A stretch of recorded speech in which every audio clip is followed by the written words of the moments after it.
Point of View, where we give students a place to listen, learn, and lean in. I'm your host, Jonah. Emerson. Zara. And today we'll be talking about the geopolitical state of the world, covering news from around the globe. So hi everyone. The first thing we'd like to talk about is currently the bedbug situation in Paris, France. Currently, there are bedbugs crawling across Paris, creating an infestation for the French. So if you don't know what bedbugs are like small, flat, wingless insects that are like reddish-brown color and approximately like 1/4 inch long. They usually tend to hide on beds, mattress seams, box springs, bed frames, and headboards, and they usually do not come out during the day and only during the night, and they crawl rapidly, but they do not fly. The bedbug infestation started the week before Paris Fashion Week. More recently, scientists have found two main causes behind the recent increase of bedbugs in France. First, an increase in tourism and a greater resistance to insecticides. Paris, France has attracted more tourists because of their cheap flights and the convenience of Airbnbs. People are also constantly more attracted to Paris and are more likely to move there, therefore making bedbugs easier to spread. So what can happen if you or someone in your family has bedbugs? Well, you can begin by having rusty or reddish stains on your bed, sheets, or mattresses, and you might find inflamed red spots with a darker spot in the middle. These spots may be arranged in a rough line or in a cluster. Currently in Paris, there has been a 65% increase in pest control visits for the insects across the country this year compared to last. Right now, 8 out of 9 people are looking for pest control for bedbugs, meaning that there is a huge amount of bedbug cases in Paris. Secondly, we'd also like to talk about how the Speaker of the House of the United States Congress, Kevin McCarthy, got booted out. So how does the Speaker of the House work? Well, the House has an election process of which the members of the House choose their Speaker at the beginning of a new Congress. For the Speaker to get elected, you need 200 votes out of 435 members in the House in order to get to the position. Kevin Owen McCarthy is an American politician who served as the 55th Speaker of the United States House of Representatives. He is part of the Republican Party, and he represented California's 20th Congressional District. He began his term as Speaker of the House in January 2023, and it ended recently on October 3rd, 2023. Why did he get removed? Well, McCarthy lost his job despite the vast majority of Republicans in the House. Mostly, Democrats played a big role in kicking McCarthy out. There are a lot of reasons Democrats dislike him. First, he's a big fan of Donald Trump, an ex-United States president, and he launched an impeachment inquiry into President Biden and began 6 investigations on him. Who voted against McCarthy? Well, mostly all of the House's Democrats voted against him, and 8 Republicans as well, making it a majority rule against him. And who is in line next for the Speaker? Well, a temporary Speaker was pulled from a secret list that McCarthy made when he became Speaker in the House in case of a vacancy. The person is Patrick T. McHenry, a Republican of North Carolina. This backup Speaker only held his job for a couple of days until Republicans elected the new Speaker of the House, Mike Johnson, from Louisiana. Moving over to the Middle East, Narges Mohammadi is an Iranian women's rights activist and Nobel Prize laureate. She was born to an Iranian-Azerbaijani family in Iran and went on to get a degree in physics. She is an engineer by trade. She is an outspoken advocate against the hijab in Iran and the mistreatment of detained women.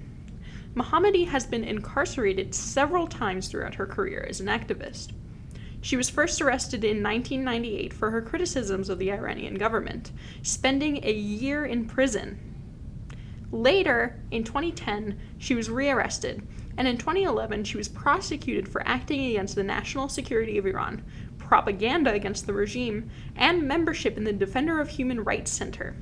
The Defender of Human Rights Center's president has also been a Nobel Prize laureate before. After release, she was again arrested in 2016 for advocating against the death penalty. While released in 2020, she was admitted yet again in 2021. She has been in and out of prison for quite a while.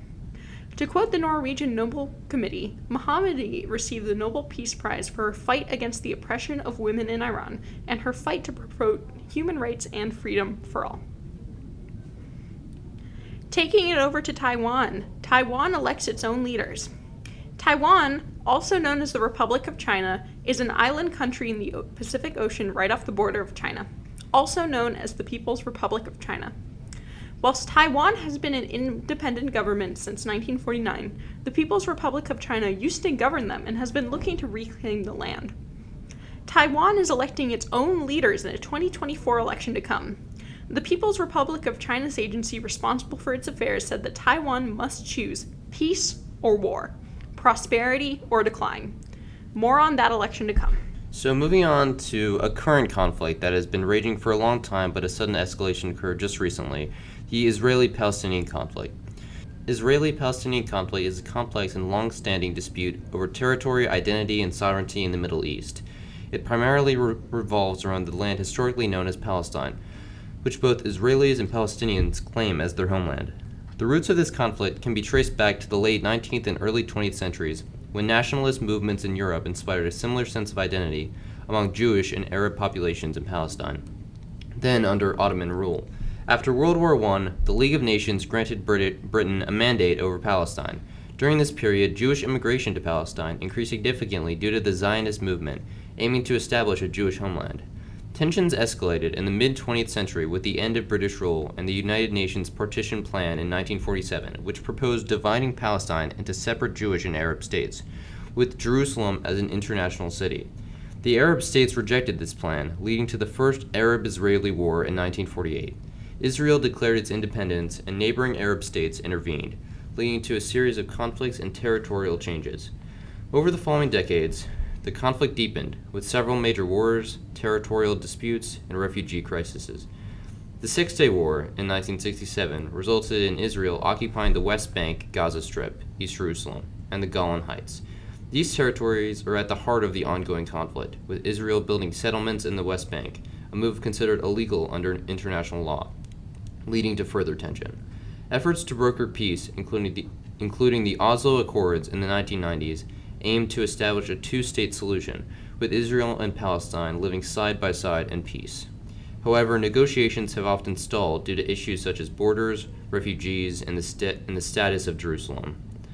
One significant event in recent years was the 2021 Israeli-Gaza conflict, which occurred in May. It was a major escalation in violence, resulting in significant casualties and destruction on both sides.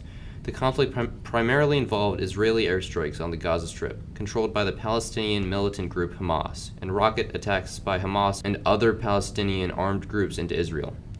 A ceasefire brokered by Egypt was reached after 11 days of intense fighting, but the underlying issues of the conflict remained unresolved. The most significant escalation of the entire decade occurred a few weeks prior to this recording, when Hamas took Israel by surprise, arriving on the Jewish holiday of Simchat Torah, with missiles being launched against Israel. Hamas infiltrated the country by land, air, and sea. The nation's Iron Dome missile defense system failed to deflect some of the rocket attacks. In response, Israeli forces have decimated the Gaza Strip with airstrikes. Palestinian authorities report more than 1,100 people have been killed thus far, with thousands more injured and thousands more likely to be killed and injured in the future of this conflict.